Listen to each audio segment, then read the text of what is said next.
Olá, olá! Tá começando agora mais um Marketing Caos, a bússola de conteúdo na web. Para você que gosta de marketing, que tá aí perdido nesse mundo caótico de tudo que acontece no universo do marketing, eu vim aqui ser a sua salvação. Jeff tá aqui para você, né?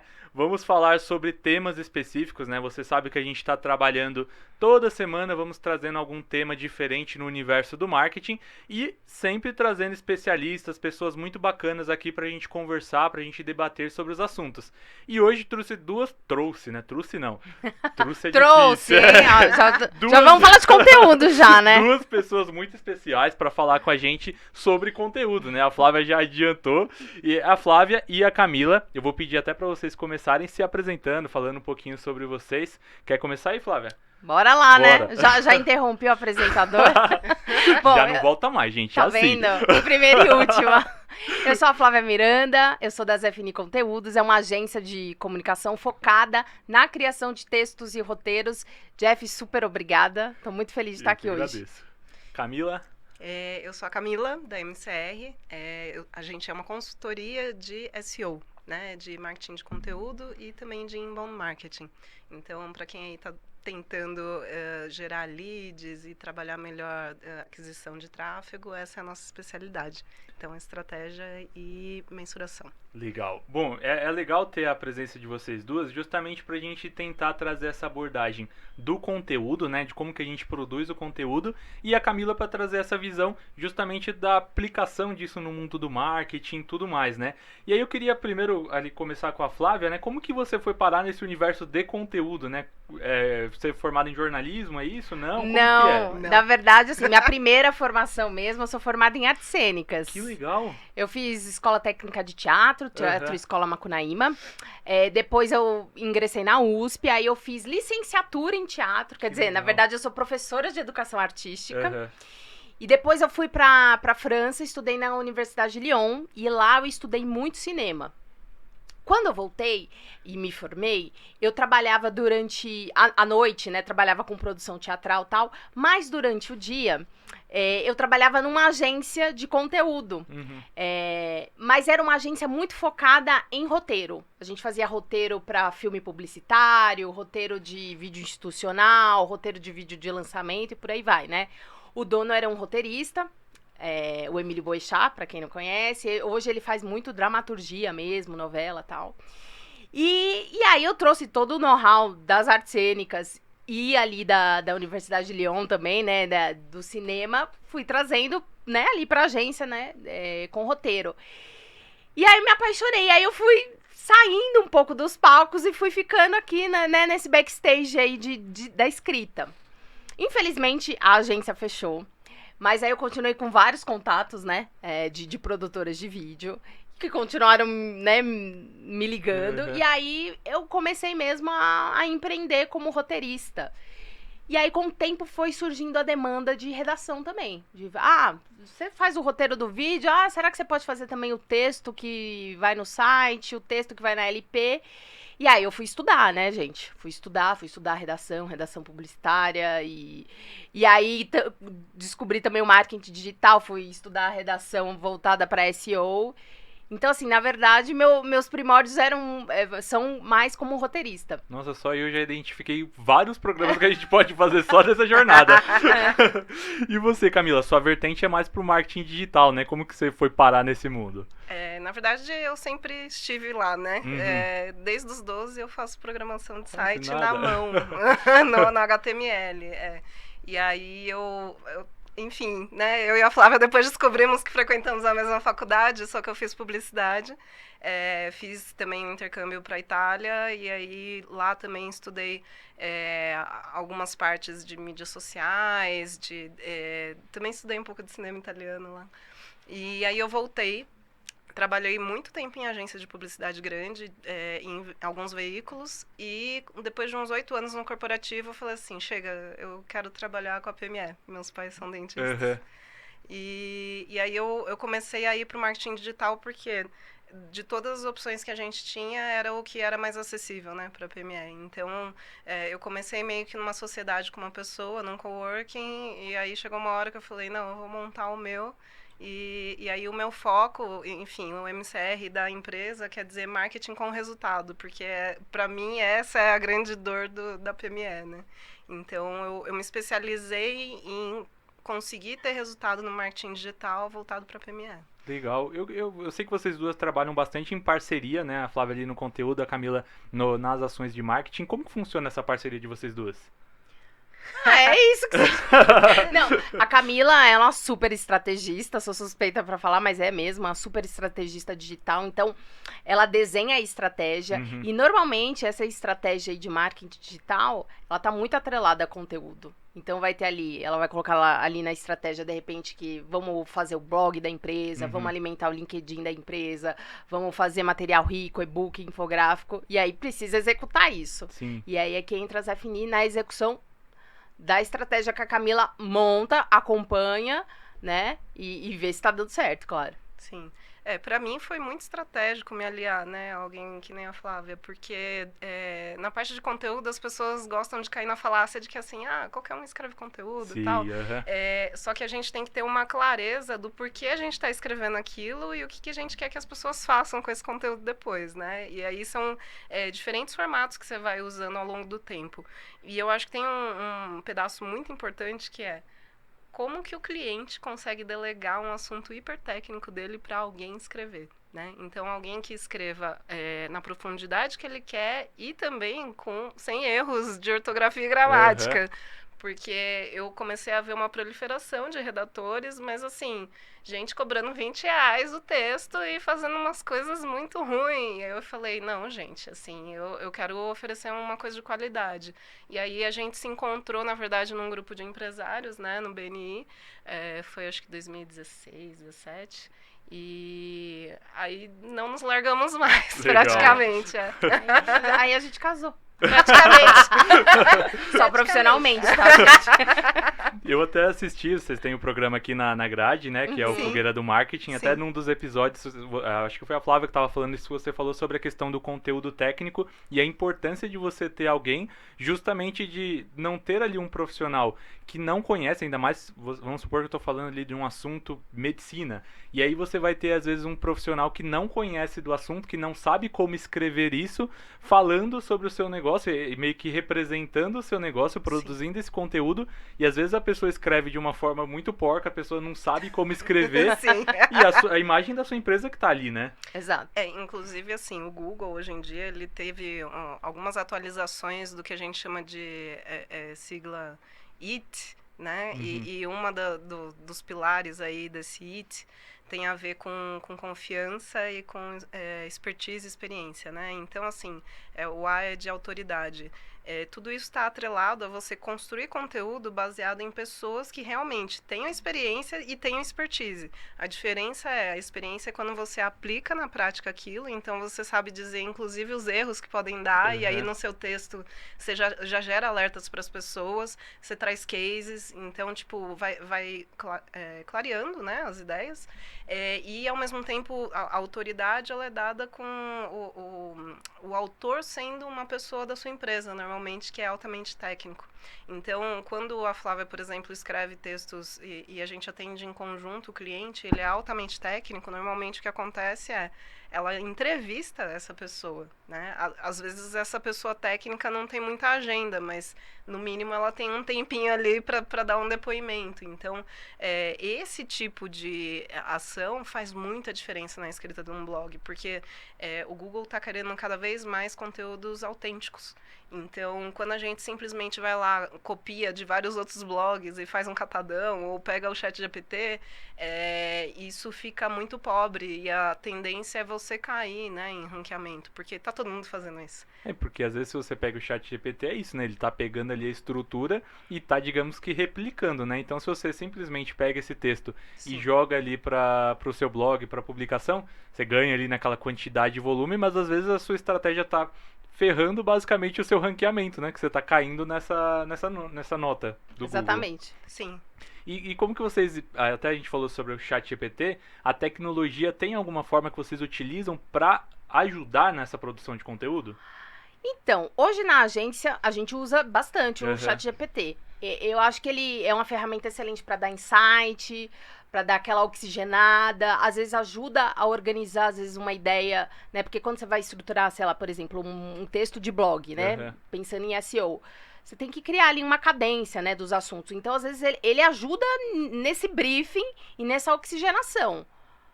Ponto. Então, assim, até a página 2, né? Ele não faz o trabalho sozinho, não. Sair do zero também, né, Flá? Às vezes, tipo, você tá com um job e aí você tem que encarar a folha em branco e aí você não tá rendendo.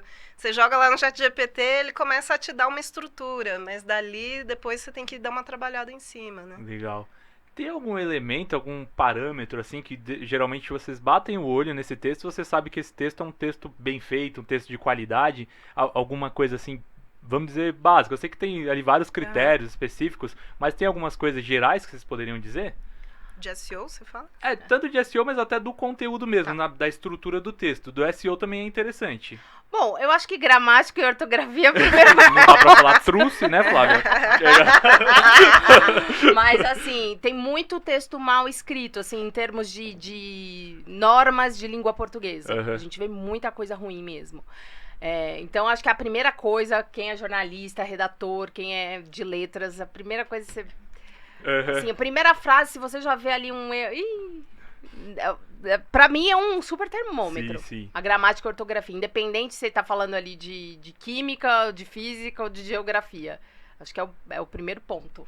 Eu diria também estrutura do texto e profundidade, né? Então, assim, você vê, que nem a Flávia citou, né? Que ela teve vivências com cinema, com teatro. Normalmente é um pessoal que lê muito, né? Tem que ler as obras, tem que ler falas, e normalmente está associado com clássicos. Então, assim, são pessoas que têm muita bagagem. Então, isso eu sinto muita falta no nosso mercado, sabe? De pessoas que tenham bagagem, que leem. Eu sei que às vezes pode parecer meio demodê, mas que lê livro mesmo, que lê romance, literatura, porque parece que é uma arte meio perdida, né? E que só fica ali querendo ler o livro, aquele livro do coach ali para alguma ação específica, sabe? Motivacional, só quer ler esse tipo de livro. Só que quando você começa a ler esses clássicos, você tem noções de estrutura, de como você estrutura um texto, uma introdução, um desenvolvimento, como é que você tem um fechamento e uma conclusão, que são coisas básicas para você conseguir transmitir a sua ideia, mesmo que seja um assunto altamente técnico, de forma eficiente. Então, falta isso nas pessoas. Você, às vezes, entra em sites da internet que, assim, parece que a galera tá enchendo linguiça, né? Falando e rodeando. E aí, a tendência é essa audiência fugir desse texto, né? Então, assim, tem momentos em que a audiência tá aberta a ler, né? Principalmente quando tem busca de Google, SEO e tal. Então, a gente tem que ter essa noção de, assim, o que a gente está trazendo de informação, que nem eu falei, eu acho que entrevistar pessoas é legal, e trazer fonte. Assim, principalmente para SEO, quando a gente faz esse link externo, do tipo, eu cito uma pesquisa, alguma estatística, e eu trouxe isso de um outro site que já tem relevância, já é uma empresa, um instituto de pesquisa, uma consultoria que já tem nome e tal, o Google já entende que, assim, eu não estou escrevendo qualquer coisa que está na minha cabeça, né? Isso aqui tem um embasamento. No paralelo de um artigo científico, seria, tipo, as referências que a gente faz de livros, de outros artigos. Então, é a mesma lógica. Quando você tem um texto inspirado, né, em outros assuntos, eu acho que ele tem outro corpo, ele traz outras vozes, né? E vocês acham que o conteúdo, né, a produção de conteúdo, pensando numa empresa, né, toda empresa ela deveria e ela precisa produzir conteúdo, mas não eu digo, todo mundo precisa gravar e tudo mais, mas produzir conteúdo mesmo para sua empresa, vocês acham relevante para todo tipo de negócio? Não necessariamente? Nossa, eu acho. Assim, o que a gente percebe pensando em conteúdo para SEO... principalmente as empresas que têm um tipo de venda um pouco mais complexa, que precisa educar ali o público, né? Porque muitas vezes ou nem sabe que aquela solução existe, ou às vezes é uma solução mais técnica. Nesse mercado eu vejo que, assim, a necessidade de SEO, por exemplo, é muito grande, de conteúdo voltado para isso. Mas mesmo o varejo, assim, a gente percebe que estão se estapeando para fazer case de SEO. Outro dia eu li no LinkedIn um especialista de SEO das Casas Bahia. Eles queriam ranquear de forma orgânica para a palavra Eu vi geladeira. esse. Você viu esse? Ele É mostra. É um Nossa, mega gigantesco. case, gigantesco. Foi um esforço, assim, sei lá, de um time de umas 10 pessoas, entre designers, UX e content writers, né? Galera de copy. Então, assim, as pessoas às vezes não têm noção do quanto isso traz. Porque, assim, quantas pessoas não digitam comprar geladeira, entendeu? Tipo, é muito. E, assim, se você aparece de forma orgânica, você nem tá pagando pro Google, né? Então, é uma mega economia e uma mega exposição. Então, assim, hoje, óbvio, eu acho que tem empresas que são muito pequenas e às vezes, né, sei lá, o proprietário ele tem dificuldade de lidar com esse conteúdo, mas assim, se ele não for escrever pelo menos para Google, escreve no LinkedIn ou escreve no blog, mas sem pensar primeiro nas questões de Google, e aí quando ele crescer um pouquinho, tiver uma verba, investe nisso, sabe? Eu acho que todo mundo tem condições, sim, de criar conteúdo. Legal. E você sabe, Jefferson, que, por exemplo, nas FNI a gente tem clientes bem pequenos que blogam uma vez por mês só, por exemplo. Faz um texto de blog por mês. Mas tem resultado. Claro, não é o mesmo resultado que, às vezes, uma média e grande empresa que bloga toda semana e tal. Mas ali, a empresa ficou na consistência. Ali, depois de uns meses, às vezes anos, mas consegue colher os frutos. Acho que é mais importante a constância do que, às vezes, a quantidade, né? E é difícil para o empresário ele pensar nesse longo prazo, né? Exato. Principalmente para o conteúdo em si, que eu tenho que produzir bastante, então eu tenho que estar sempre produzindo, eu tenho que ser constante para gerar novos tipos de conteúdo e aí sim entrar ali e aí pensar na estratégia do ranqueamento que eu vou utilizar e tudo mais. E eu sinto que falta essa visão de longo prazo para as ações, né? Tem alguma forma que vocês costumam tentar educar o cliente para pensar no longo prazo? Você precisa planejar, né? É que nem a gente fala em redes sociais. Você monta o calendário do mês e aí você vai executando. Normalmente eu monto o do ano. Porque, assim, principalmente pautas frias, que são aquelas que não têm validade, né? Se eu publicar esse ano, daqui 2 ou 3, tipo, não tem problema. Então, eu consigo trabalhar bem com essas pautas, pensando elas já num calendário antecipado. Então, a estratégia faz parte dela, eu montar essa pauta também. E pensar muito em, assim, quem é essa audiência que vai estar escutando isso, né? Porque o assunto que eu vou falar não diz respeito só ao que eu estou oferecendo de produto ou serviço, mas assim, e isso aplicado àquele mercado, né, àquela pessoa, porque eu acho que é justamente esse ajuste fino de com quem estamos falando que vai dar muito mais relevância para o seu conteúdo. Pensar no longo prazo também é legal, até para você organizar as datas certinhas, porque, por exemplo, vai chegar o mês de maio, é mês das mães, então eu já consigo pensar nos conteúdos que eu posso utilizar para esse período. Tem um mês de sazonalidade, a minha empresa vende mais nesse período, então eu vou pensar em outro tipo de conteúdo. Se você começa a trabalhar no longo prazo, né, em criar esse planejamento anual, vai ficar muito mais fácil de você organizar do que se eu tenho que fazer ali essa semana que vem eu tenho que pensar no que eu tenho que escrever e tudo mais, não flui, né? Então dá pra você trabalhar naquilo que não é pauta quente num longo prazo e aí o que for pauta quente meio que você consegue ir estruturando do período, né? Sim, sim. Vocês já chegaram a pensar que aí a gente está falando às vezes de um segmento muito técnico e tudo mais, como que você, principalmente ali quando você vai produzir o conteúdo, você tenta entender realmente esse negócio para conhecer? Às vezes, eu vou pegar um exemplo, eu tenho um cliente que ele é uma empresa de manutenção em instrumentos cirúrgicos. Para mim é uma coisa muito específica, né? Como que você consegue lidar para entender realmente isso na produção do conteúdo, né? Jefferson, não tem milagre não, a gente tem que estudar mesmo. E assim, acho que mergulhar mesmo no universo do cliente e viver a empresa do cliente.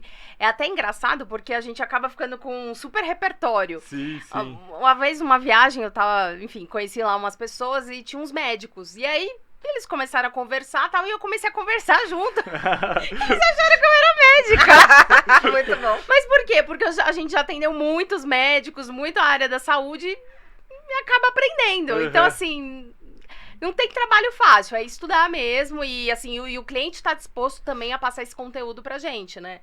Então, assim...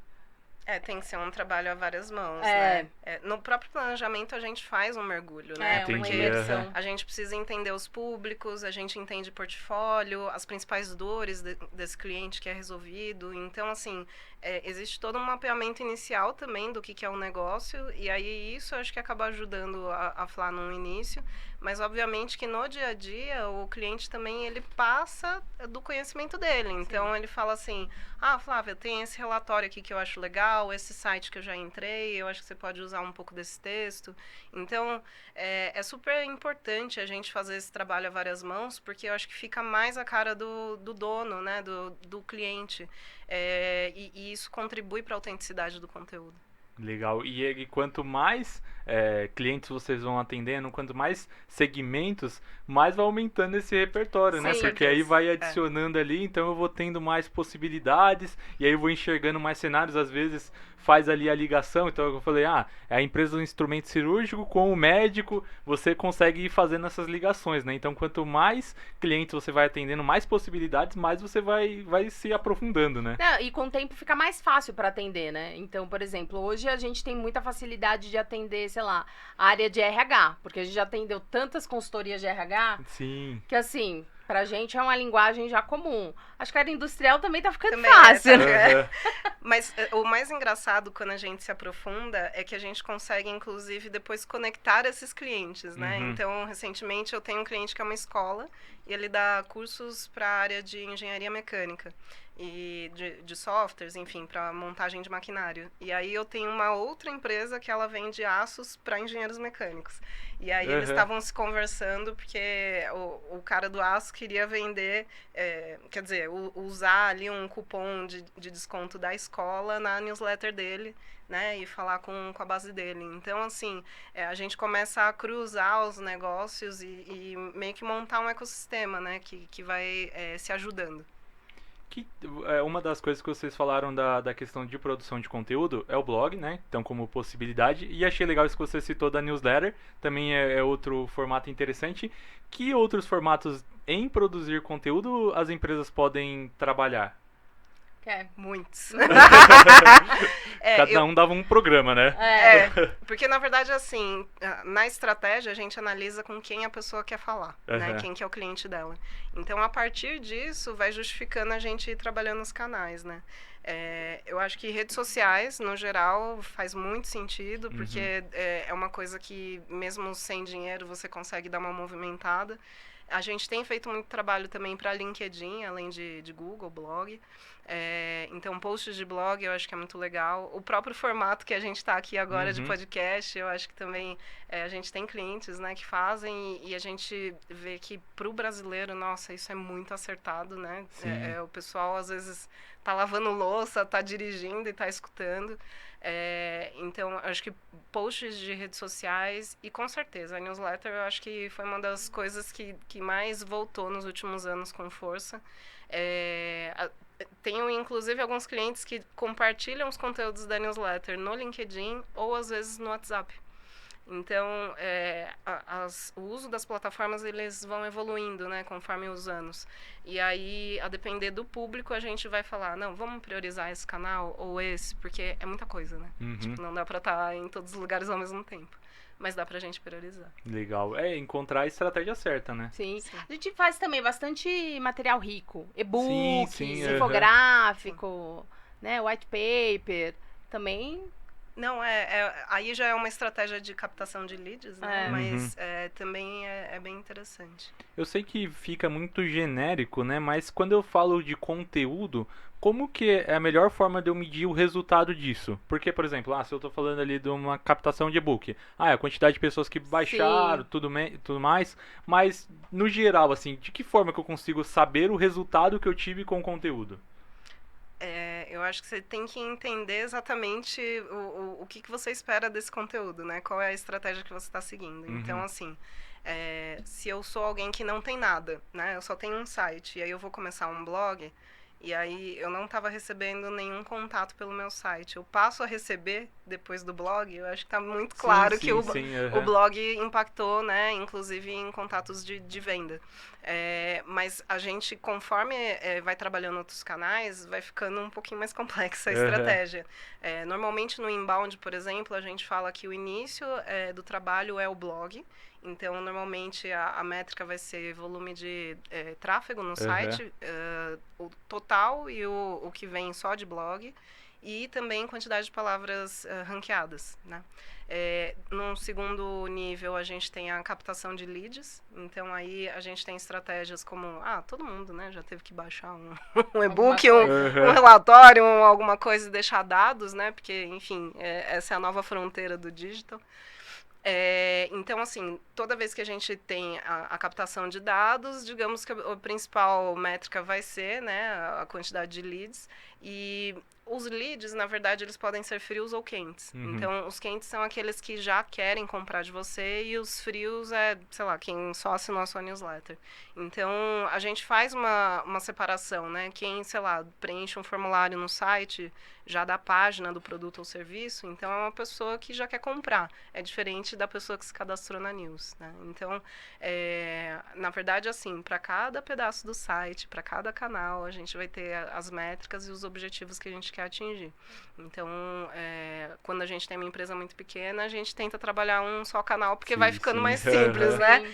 Até porque a verba é mais limitada. E conforme a empresa vai crescendo, a gente vai trabalhando mais estratégias e aí a gente tem camadas aí de métricas. Dá para eu priorizar uma e aí ir trabalhando com as demais. O inbound, por exemplo, na verdade, você trabalha tudo ao mesmo tempo. Então, por isso que eu falo que, assim, foi um esforço da RD, né, de massificar mais o termo, mas tem muita gente que fala que faz inbound, mas não faz. Porque é complexo, né? Imagina fazer tudo isso ao mesmo tempo. É muita coisa. Normalmente você tem entregas pelo menos, sei lá, um post de blog semanal, um e-book mensal, e aí junto com o e-book você tem que ter uma landing page, e aí junto com a landing page você tem que ter os posts de rede social, mais o e-mail. Então, assim, quando você vai ver, vai virando um monstrinho, né? Tipo, de volume de peças e coisas para fazer. Então, quem aplica mesmo inbound são poucos. Eu acho que tem coisas também, né, Jefferson, que assim, é possível de mensurar, mas fica num campo, assim, meio oculto, né? Por exemplo, você vai fazer uma compra de um produto de uma empresa que você não conhece na internet. Você vai dar uma zapeada ali no Instagram dela, você acaba vendo o Google Meu Negócio, às vezes busca num Reclame Aqui. E muitas vezes, né, você empresário que tá lá na ponta não sabe que seu consumidor fez isso, né? Às vezes no tete a tete você consegue investigar e descobrir alguma coisa. Mas a verdade é que você está sendo visto, né? Tem que ter isso em mente. Você está sendo visto. E bem visto, né? Porque aí você está sendo visto de uma forma bem produzida e não de uma forma qualquer, né? Então você tem que estar garantido, né? Porque eu vou lá, eu vou pegar alguma coisa mais técnica, então eu tô procurando uma ferramenta, e aí eu vou procurar, eu vejo que essa empresa está produzindo ali um conteúdo interessante, é alguma coisa que está na minha dúvida. Então eu tenho um cliente meu que ele trabalha com uma norma regulamentadora, que eles trabalham com inspeção de segurança. Certo. Então, geralmente quem procura esse tipo de serviço é o pessoal que tem uma caldeira e é só para fazer essa regulamentação. Então é um negócio muito específico. Quando a pessoa pesquisa, ela quer entender a norma, quer entender o que é. Então, se ele produz um conteúdo relevante ali, faz sentido. Agora, se a pessoa vai procurar sobre o serviço e aí dentro do canal da empresa não tem informação nenhuma, não gera confiança e credibilidade para ela, autoridade, né? Sim. Eu acho que, assim, quanto mais você constrói conteúdo, é como se você estivesse palestrando para as pessoas, você estivesse compartilhando, e eu acho que tem um princípio que é meio universal, né? Aquela, meio citando de Deepak Chopra, que é a lei da reciprocidade. Porque, assim, quando você compartilha o conteúdo, na verdade, você está ajudando as pessoas a se informarem melhor. E aí, elas se sentem um pouco em débito com você, do tipo assim, poxa, e como eu posso te ajudar? E aí, quando elas vão navegar no seu site, elas descobrem que você oferece um serviço relevante para elas. Então, a probabilidade, a propensão dela comprar de você é muito maior, porque ela fala assim, pô, o cara já me ajudou de várias formas, nossa, eu não sabia de tal coisa, que legal. Então, assim, é como se você tivesse uma troca ali, né? Uhum. Eu tenho um case da Zefini mesmo. Legal. Bom, vou contar a historinha rapidamente. Há alguns anos eu fiz uma celebração de casamento de uma amiga minha. Ela falou assim, Flávia, por que você não investe nisso, né? Passaram-se os anos, eu comecei a trabalhar com conteúdo, falei, gente, é mesmo, né? Eu devia escrever roteiro para casamento, porque hoje em dia as pessoas se casam não mais na igreja, né? Às vezes chamam um amigo para celebrar, um parente e tal. E aí eu falei, gente, mas por onde que eu começo, né? Eu tinha pouca experiência. Aí a gente fez um texto pro blog da Zefini, que hoje é um dos textos que melhor ranqueia, que mais traz visita pro site. E nesse texto a gente fala como é que se monta, assim, né, o roteiro. E aí, menino, comecei a receber lead vindo desse texto. Só que assim, a gente não tinha uma vasta experiência na criação desse tipo de roteiro. Hoje a gente tem e tal, né? Mas quando começou, não. Mas as pessoas liam aquele texto, passava a credibilidade. Nossa, eles sabem do que eles estão falando. A gente até dava o passo a passo ali pra montar. Mas aí a pessoa via que era difícil, aí ligava pra gente, vocês fazem?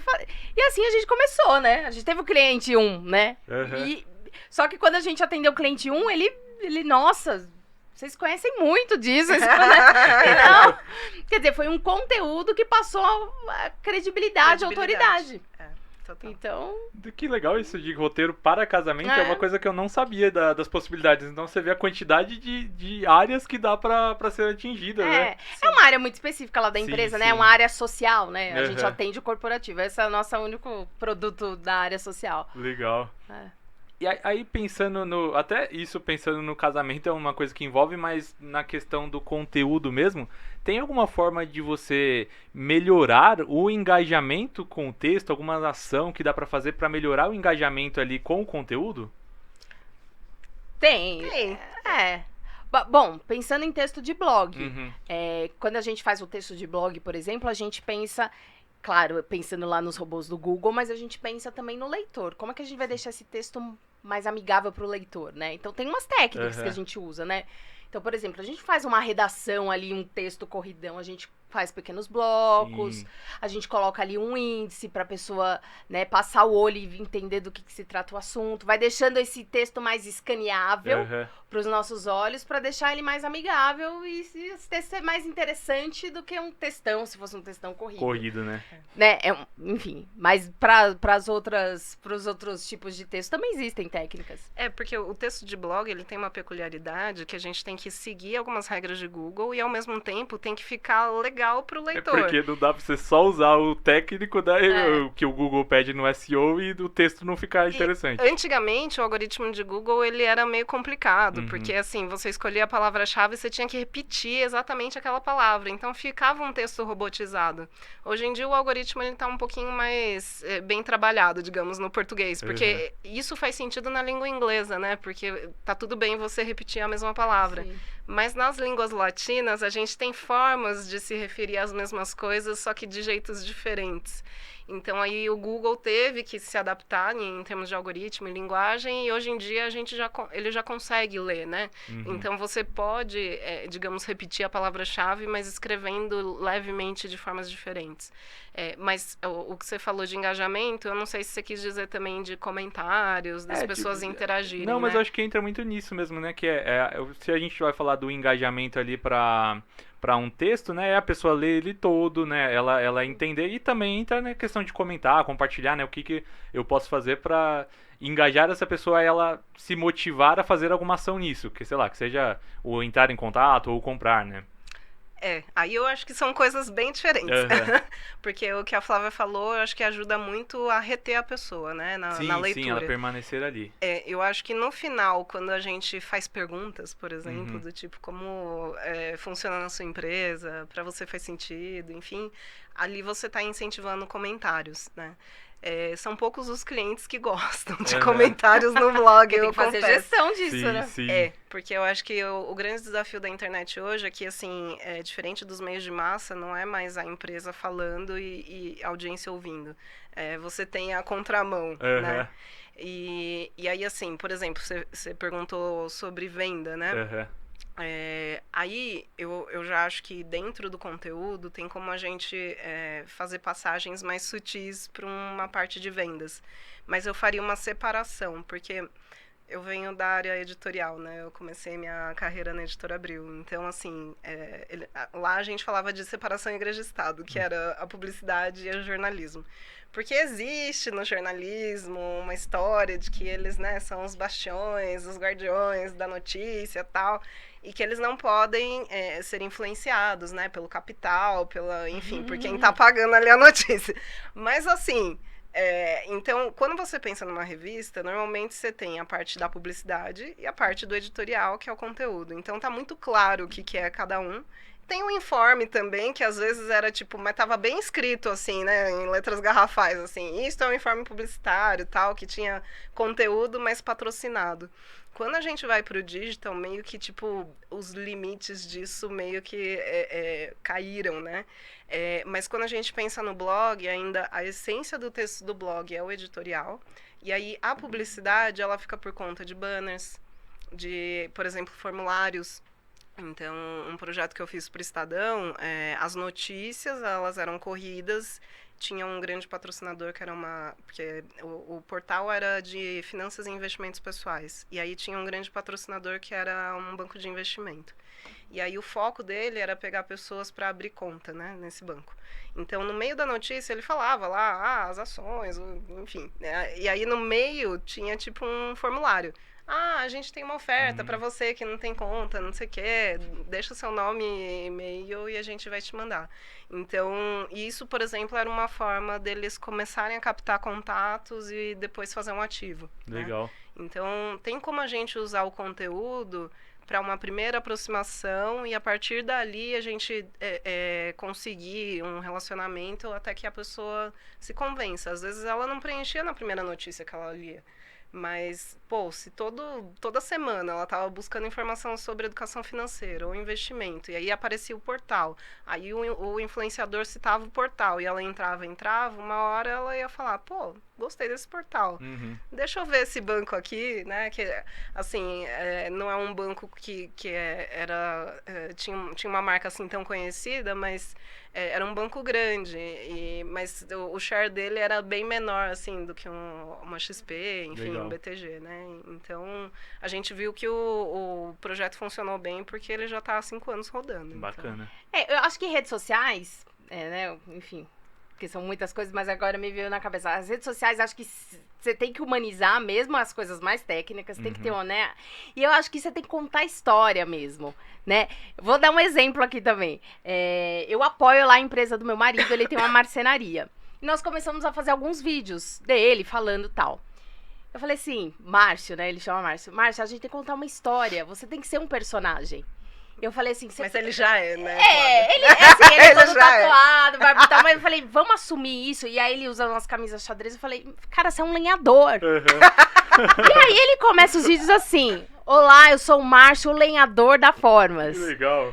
E assim, é muito bom, gente. O que aconteceu? Ontem mesmo, ele recebeu uma mensagem de um arquiteto falando assim, cara, fui falar de você pra um prospect... E aí ele falou, então da Formas Marcenaria. Ele falou, do lenhador? Legal. Muito bom. Entendeu? E o meu marido tava morrendo de vergonha de falar, eu sou um lenhador. Eu falei, fala que você é um lenhador. E pegou, ele virou lenhador. Então as pessoas ligam e falam, você que é o lenhador. Nossa, queria tanto te conhecer. Porque chega os leads da internet, queria tanto te conhecer, você que é o lenhador. Precisa contar história, gente. Precisa contar história. Não importa, você pode vender... parafuso, cara. Você precisa contar uma história ali, né? Porque eu acho que isso é o elemento que te distingue do resto. Sim. Exato. Isso ajuda na fixação na cabeça das pessoas. Desde que a gente tava nas cavernas, a gente conta histórias. A gente conta história. A gente é ser humano, né? Então, eu acho que, assim, hoje, em termos de produto e serviço, tá cada vez mais difícil a gente se diferenciar, né? Porque você lança um negócio e aí tem um concorrente que já te copia e aí você já fica assim, nossa, e agora? Como é que eu vou me diferenciar de novo, né? Então, assim, quando você começa a evidenciar mais essa história, eu acho que você começa a ter pontos de diferenciação. E a sua história é sempre única, né? Porque É. só Sim. você tem a sua história, você é o Sim. dono da sua história. Sim. Então você tem propriedade pra falar sobre isso e é a melhor forma de você conseguir se diferenciar realmente, né? E de se conectar com as pessoas certas, Aham. sabe? Porque a tendência é as pessoas que estão valorizando os mesmos valores que você, que se identificam com a sua história, que vão falar assim, putz, que legal isso, né? Então, eu falo para alguns clientes que quando eu os ajudo, às vezes eu sinto como se eu estivesse ajudando os meus pais, porque minha mãe, enfim, acabou aposentando cedo, meu pai tá morando numa outra cidade, no interior e tal, e a princípio toda a minha formação foi porque era para eu continuar o negócio da família. No fim, eles divorciaram e aí eu sinto que a cada empresa pequena ali que eu tô ajudando é como se eu estivesse ajudando eles. E já teve gente que me falou assim, nossa, eu me emocionei com essa história. Legal. Porque é muito a história da PME, é a história da família, né? Então, Sim. Olha, a gente já tá ultrapassando o nosso tempo, Nossa. então chegamos aí ao Falei, final, vocês falei. falaram, foi muito pouco. Realmente tem programas aí pra gente fazer adoidado. Então eu queria primeiro agradecer a participação de vocês, foi realmente um programa de conteúdo, um programa Muito bom. realmente muito recheado de informação. E aí, só pra gente encerrar, pedir pra vocês fazerem aí o pitch de vocês, falarem sobre cada um pouquinho. Ó, tem Oh. até pitch aqui, Tem hein? até pitch. Quer conversar, Camila? Bom, gente, então a MCR é a consultoria de SEO, né, como eu estava explicando. Aproveitem para conhecer um pouco mais da gente. A gente está no site www.marketingcomresultado.com, né? Então o MCR aí é um acrônimo. E também aproveitem para conhecer o meu podcast junto com o da Flávia, que é o Fogueira do Marketing. Ele está disponível na Vesa TV, no Spotify e no YouTube. E o arroba da MCR? Ah, é verdade. O arroba no Instagram, vocês podem seguir pelo arroba MKT com resultado. Isso aí. Bom, eu sou a Flávia, né? Da Zafini Conteúdos, zafiniconteúdos.com.br, uma agência aí de criação de textos e roteiros. O nosso arroba é Zafini Conteúdos. E também assistam o nosso programa. E, aliás, o Jeff tem que ir lá, né? Eu tenho é que verdade. ficar guardando convite. Meninas, muito obrigado. Esse foi o Marketing Caos, o programa aí de conteúdo. E semana que vem estamos de volta com mais um episódio desse Marketing Caos. Valeu, pessoal!